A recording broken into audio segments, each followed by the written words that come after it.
Hello and welcome to episode 9 of your favorite McDuffie County themed podcast, McDuffie Minute. We bring you what you want to know about the governments of McDuffie County, Thompson, Daring, the school system, and all points in between. I'm one of your hosts, Christopher Wells. And I'm Jason Smith. This episode is going to focus on an issue that's been in the forefront locally for a little while, animal services in McDuffie County. Back over the summer, the county's animal shelter was closed for renovations when some allegations of various things came up. I was kind of at the center of those for a little while, not the actual allegations, but the backside of it, looking into them and trying to deal with what was coming. And, they're hurtful. They're hurtful, they're distressing, and, things like mistreatment of animals, not appropriately adopting out animals, that sort of thing. Those things hit at the core of the services we're providing to our community. So as the county, we took those allegations very seriously. We started internal investigations. We brought in others. And at the end of all this, and there's still one investigation by the Georgia Bureau of Investigation that's still open, but the Department of Agriculture has closed theirs. The county has closed ours. And where we are now is ready to kind of move forward with a clean slate. There's a supervising veterinarian that's no longer associated with it. The employees that were with the animal shelter are no longer associated with it. And I'm excited because we have a new director on board, and her name is Wendy Ivey. She's been with us about a month now. And Wendy's our guest today. We figured it was a good time to start kind of updating the world on where we are and where we're going. Welcome to the podcast, Wendy. Hello. Thanks for joining us today. Thank you for having me. Wanted to ask you to start off with, if you could just introduce yourself to McDuffie County and tell us where you came from, what your background is, and let everybody know what you want to do here. So, yes, my name is Wendy Ivey, and I'm from Bullitt County. I was with Bullitt County Animal Services with the Board of Commissioners for the last 17 years. I was the Animal Services Director there for the last 5, and then prior to that was the Shelter Manager. The way it was set up prior is you had the Animal Shelter and you had Animal Control. It was 2 separate departments, but we were located in one same location. But 5 years ago, they combined all of it, and we became Animal Services. That's the more, I guess you say, the more common name now that we want to get away from Animal Control. Right. You want to go into Animal Services. That Animal Control word kind of intimidates, some people, especially when it comes into the enforcement side of it. But yeah, my passion is animals. I've always loved animals, and this has been just right up my alley. I've thoroughly enjoyed. We started out really small in Bullitt County with a small shelter, and when I left, we had over a $500,000 facility. We started out with 1 shelter employee and 2 humane enforcement officers, and when I left, we had 4 humane enforcement officers and a total of 7 part-time and full-time employees. A lot of growth in that department. Yes, we've had a lot of growth, and it's just been an amazing experience for me, and I'm looking forward to what I can bring here. I know it might not be the first, but I want to welcome you to McDuffie County again. You spent 17 years in Statesboro. Can you tell us how you ended up in Thompson, McDuffie County? Well, honestly, it was God-led. Okay. My husband decided to change career paths, and so the job he took, it required us to transfer, to move, relocate. And Thompson ended up being where he was relocating to. And Thompson just happens to be where my family, a lot of my family grew up and is from and started out, Thompson and Daring area. Okay, yeah. So yeah, he was relocated, and so we knew that we were going to have to move. And in the midst of the move, I knew I would be leaving Animal Services, and didn't really expect to get back into Animal Services. Was just going to look more onto volunteering side of things with the animals, and God just kept continuing to bring things in front of me. I had a previous employee that mentioned that there was a need here. Mm-hmm. Also in Thompson when she realized that we were coming here. And she spoke to me about it, and she opened up that door for God, because ever since then, it's literally been one thing after another, telling me that this is where my need was. Wow. Okay. So I've been very honored about that. And yeah, that's just that we're here now, and we have loved it. Everybody has been so welcoming and just so very hands-on and with me and offering assistance and anything. I mean, it's been a great experience for us. So we know it's fully God-led, and we're very blessed. That's great to hear. Thanks. Yep. Mm-hmm. Well, I'm grateful for that former employee of yours. So, we talked a little bit about how you got here, where you're from. That experience was part of the reason that we were so excited when we made contact. And as we said, we've got a clean slate. And literally that's from the ground up, as you've seen since you've been here for the last 30 days. Talk to me a little bit about what you found so far. I know one of the first things you had to do because of the Department of Agriculture was a list of standard operating procedures, which we really didn't have in place, so to speak. Yes. So a little bit about what that means, drawing on your experience, and some of the things you found that moving forward have to be addressed on the front burner, so to speak. Okay.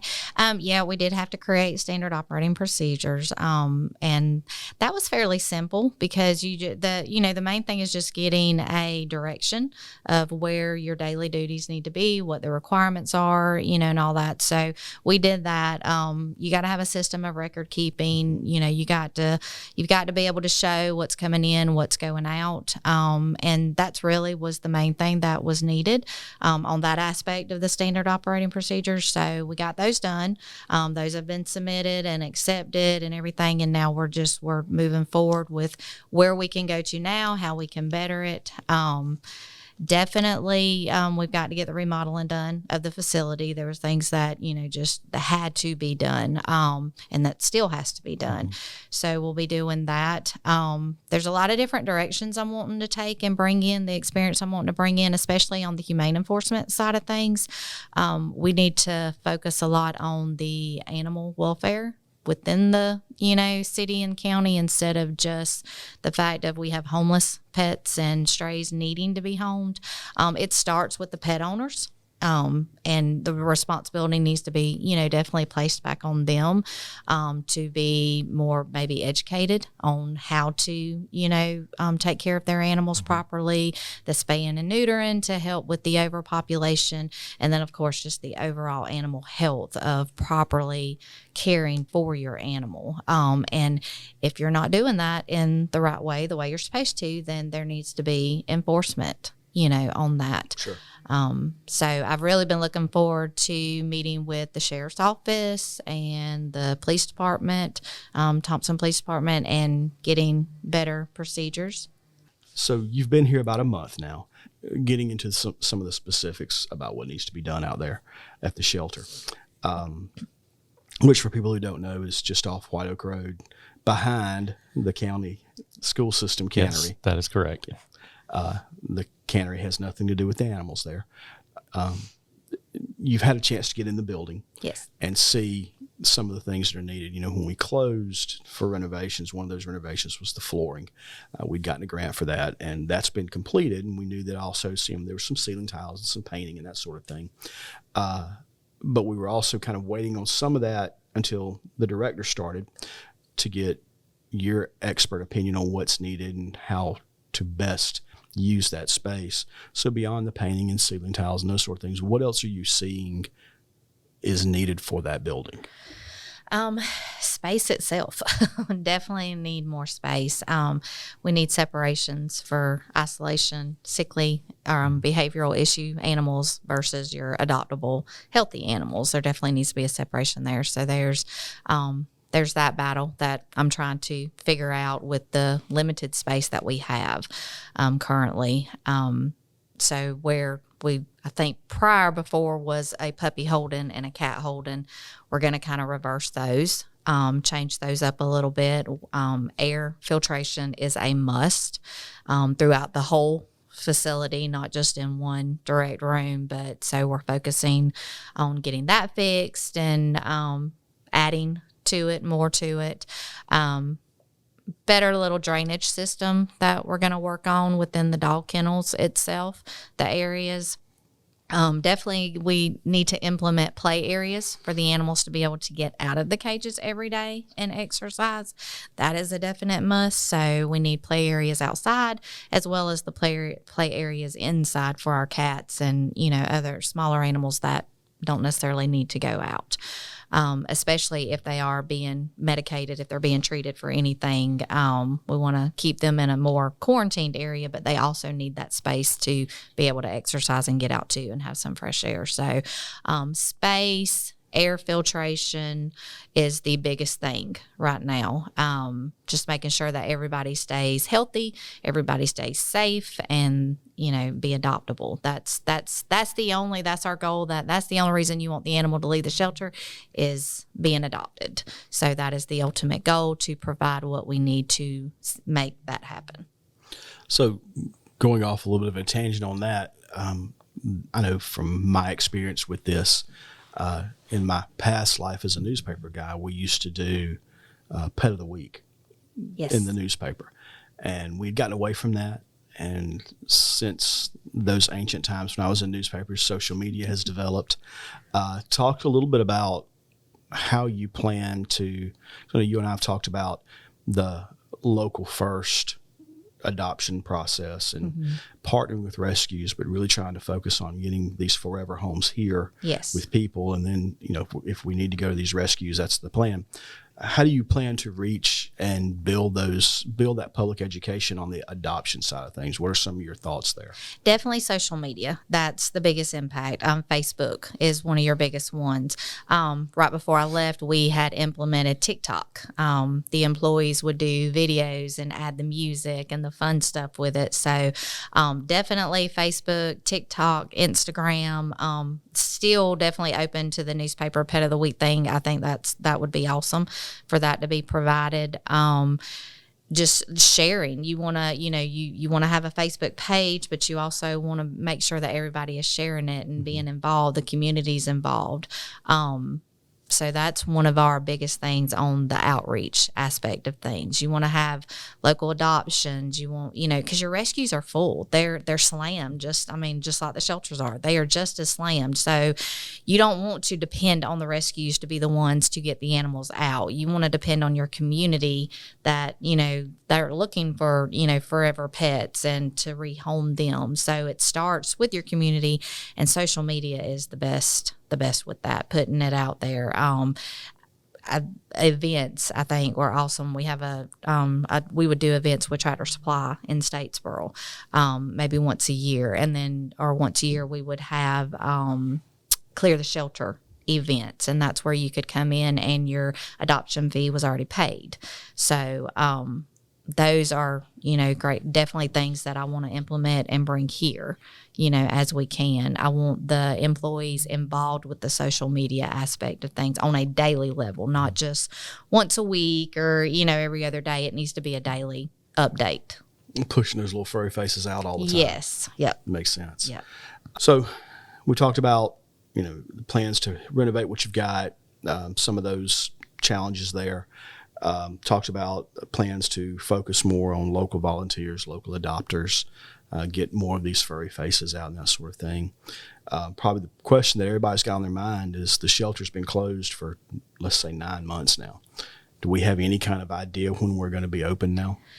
We don't have a date, but my hope is at least in, the next month or two. Don't know if that's necessarily, the exact time that we're going to be, but the renovations have to get done. We have to make sure that everything is on the go and ready. We don't want to get in there and then have to stop again to fix this or redo this. So everything needs to be 100% ready to go. And then you also have the veterinarian side of things. We are struggling in that area to find a local vet to assist us. You can't open a shelter without already having one in place. So, that is, like I said, I'm hoping in the next week or two that I can start meeting with some of them and reaching out and talking to them and explaining in, more detail, of what we're looking for and what we need. And just really hoping that one will, will be willing to offer their services and know that we're not going backwards. We're only going forwards, and it's a positive thing, not a negative thing, to be a part of the shelter. Sure. You talked a little bit about some of the changes that are going to happen or that you hope to make happen with the layout of the shelter. Do you have any operational changes that you're looking at just for your department overall that you could talk about? Do you mean like within the facility or just? Yeah. There definitely is operation changes. I don't really know what the operations was prior, so Right. we're kind of starting grassroots on what from scratch now. Yeah, Okay, what I'm gotcha. experienced with, and that is just your employees being fully involved, not just with the animals, but also with your public. Having volunteers, help as, where needed in that aspect. The enforcement level definitely has to be there. And as a community and the, local government agencies, we've got to work together to see that through. And I think it'll take a little bit off of your sheriff's department and police department that's kind of had to kind of step in and handle that, and not really them knowing a direction to go with things also. So that is definitely a change that I want to bring, so that we do have enforcement side of things. We do, we recognize where animals are not being taken care of, instead of just driving by and being like, oh, that's so sad. We want to actually handle them and be hands-on with the public, the community, pet education, helping people to, because you do have a lot of pet owners that they really, truly love their animals. They just don't have the resources necessarily, or the means, or they don't know how to get to them. So we want to be that liaison to be able to help people to say, okay, well, instead of trying to get rid of your animal, you really don't have to. We can offer this, or we can provide this resource, educate them a little bit more. And then, of course, the ones that even after education, they still are not doing what they should properly do for their animal, then they need enforcement. There needs to be consequences of how they're treating that animal. And so that is definitely something that I want to bring in and hope that will, which will require more staffing. You've got to, can't just have attendants in the shelter and then not have somebody out there full time with enforcement also. So we're definitely going to need more staffing. So it sounds, one of the things that I keep hearing as a kind of constant theme in what you're saying is accountability. Mm-hmm. Whether it's the animals that come in, making sure you know where they come in and where they go out, the accountability of employees interacting with the public and interacting with these animals and that sort of thing.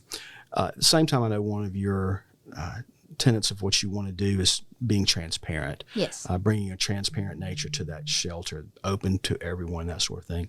Talk about the importance of that and how you hope to get there. Definitely want to be transparent. You want to be, you want the community to know what's going on. You want them to be involved. You want your rescues to be involved. You want to have great partnerships with them, and just everything being, definitely open. So what I will plan to implement here is a weekly report that we can put in the paper where it shares the number of intakes, the number of adoptions, your euthanasia number. So that way, and that's the hard thing, but that way the public sees exactly what we have going on every day, through the week. I also have plans to implement with Best Friends Animal Society partnership. They are a wonderful national society to work with, and they require data reporting as well as the state of Georgia will require data reporting. So we will have weekly reporting to the county newspaper. We will have monthly reporting to the county commissioners, city council, and then we will also have monthly reporting to the national societies of Best Friends Animal Society, as well as shelter counts data. So that way, if you want to look at it on a national level and compare our numbers and what we're doing to other states, other counties, surrounding counties, you can go on those databases. They're public forms and record keeping. You can go on there and you can see everything. So that is definitely something that I want to implement, because the community doesn't know if you don't tell them. They don't know how to help if you're not showing them where the need is at. Same thing with rescues. If you don't have that partnership with rescues, they can't. A lot of rescues are hesitant to try to come in and help pull, and if they have space, let them pull them. Definitely more local adoptions, within the community. That's where you want to start. But if the rescue is offering that assistance and help, that's saving you a space to open up for another animal that you can help. So just being very open with the community and your rescues, having that good open communication and partnership is just an extremely important thing to me. I know we've had several local rescues reach out to us and express interest in being partners with the shelter, which is great to hear. So one of the things that is always kind of a question that pops up when you discuss animal services and animal shelters is the no-kill shelters. And through my looking at this, I've learned that there's really not a no-kill. It's a goal of, I think, less than 10%. Correct. In a municipal shelter, that's got to be an extra challenge because of all the animals that come in here. In a lot of cases, in other shelters, it may be where it's an owner surrender shelter or that sort of thing. With this, you're getting feral animals. You're getting those that have been hit by cars, injured, sick, all those sorts of things. So talk a little bit. What can you tell us about how that extra challenge goes toward the goal of a no-kill shelter?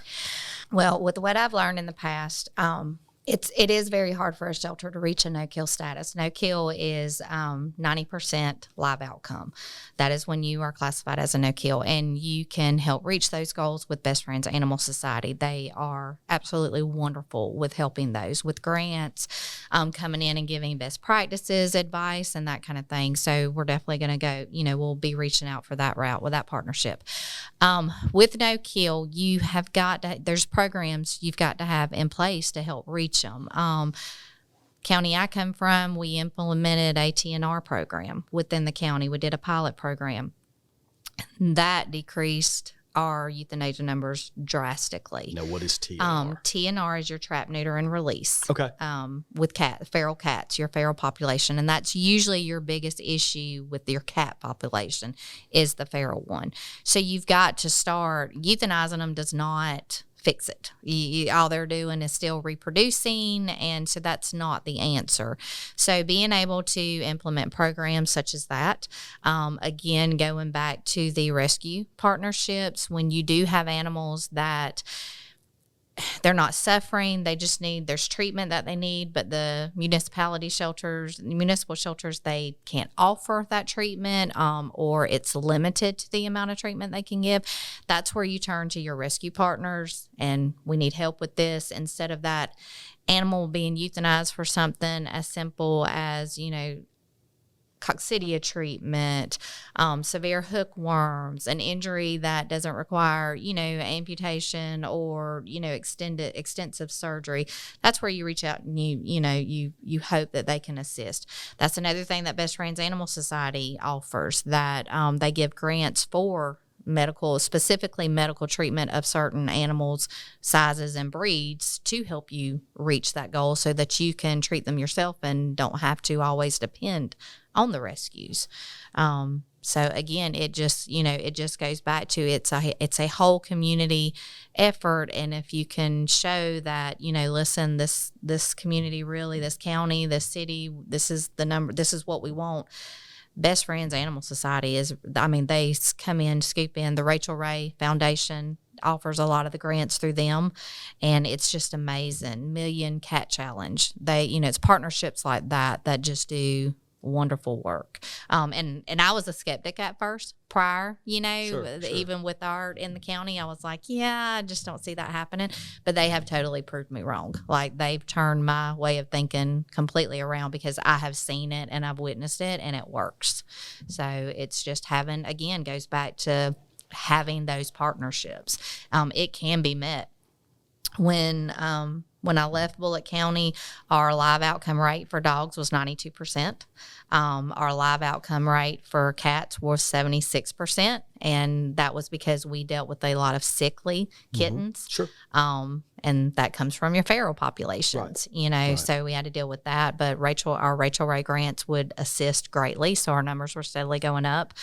So our overall percentage was at I think 86 or 87% when I left, per Best Friends Animal Society. So even a county as big as Statesboro, city Statesboro, Bullitt County, it can be done. it takes work, and it does take a little bit of time, but as long as we start off on the right foot and we go in a positive direction and we move forward, it can most definitely be done. And that kind of harkens back also to one of the things that County Manager David Crawley and I have been through this whole process, have been very dedicated to, is doing things thoughtfully, Yes. doing things deliberately, taking the time to make sure it's done right. Yep. And I know that's frustrating to people, but we said from the beginning we could have closed, replaced staff within a few weeks and been reopened, but that's not doing a service to this community. No. And we want to make sure that what we have in place moving forward is not something that we've got to go and revisit every 6 months because something's wrong. Exactly. And if we are revisiting it every 6 months, we're doing it on the right foot of, okay, here's things we found that can be improved versus things that are completely broken that we didn't start by fixing. Yeah. So, And one thing with that I would definitely go ahead and put out there is we need a new facility. We need a new location. And I think that's going to be the biggest thing in discussing things of revisiting in the next 6 months, is that's not something that needs to be put off anymore. That is one of my high recommendations, that a new facility has got to start being discussed. something that kind of modernizes the approach. Yes. I think you and I both know that building was built back when animal shelters were more of a processing facility. Oh, yes. And the profession has evolved since then. Yep. And with that evolution comes more services, more compassionate care, and you need a facility that reflects that. And I know you were heavily involved in the construction of Statesboro's facility, so we'll certainly be drawing on that expertise. Another thing that I know that I've been involved with a little bit that will be probably another step for you coming forward is we were fortunate enough through the Archway program here in McDuffie County to connect with the University of Georgia. And the University of Georgia has a veterinary school, and they have just started a shelter medicine program there. And we've connected with the director of it, and there may be some opportunities, as we've discussed, moving forward, that maybe some of their students are going to come down and work with it. So, when we talk about a clean slate and transparency and opening this shelter up to the entire world, we truly mean it. I mean, we're really looking at approaching this as these animals are part of our community and not just a dog walking down the side of the road. Exactly. And talking about especially a timeline, the other thing the community needs to understand too, when we do open the doors, it doesn't mean that everything's going to be fixed right then, in the sense of the overpopulation that's taking place within the city limits and county right now with all the stray dogs and stray cats. Due to the limited spacing that we do have, with the size of the current shelter, it's going to take, it's going to take a little bit of understanding and patience from the community to help us and understand that we are moving forward. But it's going to take some time to kind of correct what's been lost these last 9 months. Absolutely. Especially on the taking in. I imagine we're going to be full immediately, and then as soon as one space is open, we're gonna, it's gonna be filling up. There's gonna back be a to back. There's gonna be a constant revolving door there. So I just ask that the community definitely have patience with us. Know that the county is 110% on top of getting this, back open. There's no slacking. There's no just sitting around on it. We are moving every day forward, to try to get it where it needs to be. But the facility definitely has to be remodeled. That's got to be completed, and we have to have a veterinarian, willing to, help us. And once that's done, then, and we've got to get our staffing complete. And like I said, that's going to involve more staffing in order to provide the certain level of services of my expectations for the county. Sure. So, and we have learned, especially in the last 9 months, that animal services will always be a work in progress. Yes. You will never conquer the problem. They will outwork you. They will outbreed you, quite frankly.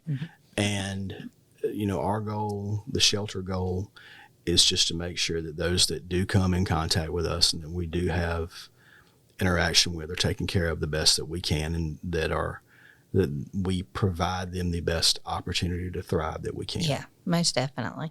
Yeah, you and David Crowley, the county manager, I mean, that y'all have just been so open and wonderful and wanting to see this, evolve and help the community. So that's been wonderful for me coming in, because basically whatever, is suggesting and telling y'all the ears and eyes have been completely open and accepting. Well, that was one of the things that David and I talked about early on, was that neither he nor I are experts in this. Mm-hmm. And David's experience, he's worked within other communities. He had we had the shelter here as a reporter. I covered years ago, before my ancient history here, in the prehistoric times, I covered some of the challenges that were in Augusta, Richmond County when their animal services departments were having such issues. So, my experience there was more anecdotal. His was more hands-on. But neither one of us have been entrenched in it like you have. And, that's what we knew coming in, that we needed a director that could provide that shoring up of the policy procedures, the grassroots building cornerstone stuff that we needed. And on top of that, provide some confidence in our services. Mm-hmm. And that, again, goes back to the deliberate method of coming through with, we've got to do this, we've got to do this, we've got to do this. And all this has to be done before we open, because if we don't, we're always going to be playing catch up. Exactly. And, we're going to be playing catch up enough with the animal population. We don't need to be playing catch up on policies and procedures and that kind of thing, stuff that can be easily knocked out on the front end. Exactly. Well, Wendy, thank you for being here and spending some time with us today. Absolutely. As we move forward with this process, and it will always be a process, I hope that our listeners and everyone will check our social media. We'll be interacting with the media as we get more and more ideas and updates out there. I know we're hoping to have a formal event when we open to re-christen animal services in McDuffie County. And if anybody has any questions, they can always reach out to us. Both you and I think have open doors, and yes, my door is always open. Willing to talk to anybody. Yep. So, again, thank you for being here. I look forward to what you're bringing to the animals of McDuffie County, the residents of McDuffie County, and I'm excited about our future. I am too. I'm like I said, I'm very thankful to be here, and it's going to be great. It's going to be a good thing. And we're absolutely thankful to have you. Thank you. Thanks to all our listeners for logging on and tuning in. As always, we hope you continue to find ways to get involved in the many great things we have going on in McDuffie County. By doing so, you can help make your community a reflection of you. So that's a wrap on this 9th episode of McDuffie Minute. When you get a chance, take a minute and learn a little bit about McDuffie County.